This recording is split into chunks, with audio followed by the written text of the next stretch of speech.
Petty കേസുകളിൽ പണം തട്ടിയ വനിതാ പോലീസ് ഉദ്യോഗസ്ഥയ്ക്കെതിരെ കേസെടുത്തു. ഇടുക്കി വാഴക്കുളം പോലീസ് സ്റ്റേഷനിലെ CPO ശാന്തിനി കൃഷ്ണയ്ക്കെതിരെയാണ് കേസെടുത്തത്. 16 ലക്ഷം രൂപയുടെ വെട്ടിപ്പ് നടന്നതായാണ് കണ്ടെത്തൽ.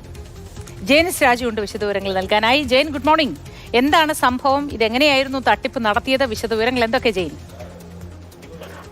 മോത്തി, ഇത് എറണാകുളം മൂവാറ്റുപുഴ ട്രാഫിക് പോലീസുമായി ബന്ധപ്പെട്ട് ജോലി ചെയ്യുന്നതിനിടയിലാണ് ഈ തട്ടിപ്പ് നടന്നിരിക്കുന്നത്. 2018 മുതൽ 2022 വരെയുള്ള കണക്കുകളാണ് പരിശോധിച്ചിരിക്കുന്നത്.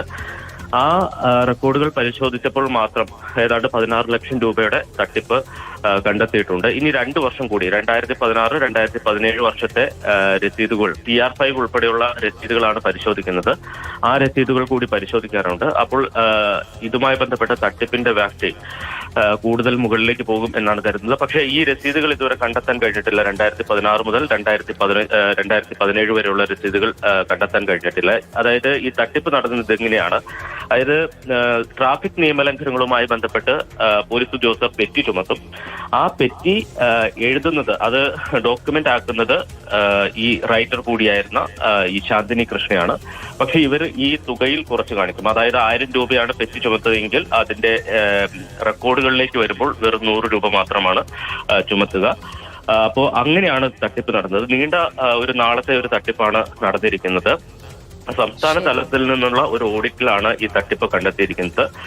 ഈ തട്ടിപ്പ് കണ്ടെത്തിയതിനെ തുടർന്നാണ് മൂവാറ്റുപുഴ പോലീസ് ഇവർക്കെതിരെ കേസ് രജിസ്റ്റർ ചെയ്തിരിക്കുന്നത്.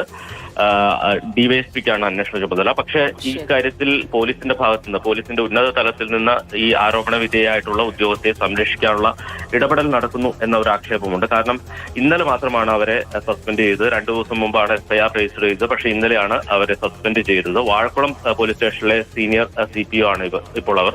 അതുകൂടാതെ പോലീസിന് ഈ കേസ് ഇപ്പോൾ അന്വേഷിക്കാൻ കഴിയില്ല. പോലീസിന്റെ വിജിലൻസ് സംവിധാനത്തിലാണ് ഈ കേസ് അന്വേഷിക്കേണ്ട ഒരു ഉത്തരവാദിത്തമുള്ളത്. കാരണം അഴിമതി നിരോധന നിയമപ്രകാരം ഇവർക്കെതിരെ കേസ് എടുത്തിട്ടുണ്ട്. സ്വാഭാവികമായും വിജിലൻസ് ആണ് ഈ കേസ് ഇനി അന്വേഷിക്കേണ്ടത്. പക്ഷേ ഇതുവരെ പോലീസ് ഈ കേസ് വിജിലൻസിന് കൈമാറിയിട്ടില്ല എന്ന ആക്ഷേപം കൂടി ഉണ്ട്. എല്ലാ തരത്തിലും സംരക്ഷിക്കാനുള്ള ഒരു നീക്കമാണ് പോലീസിന്റെ ഭാഗത്തുനിന്നുണ്ടാവുന്നതെന്ന് മനസ്സിലാകുന്നു.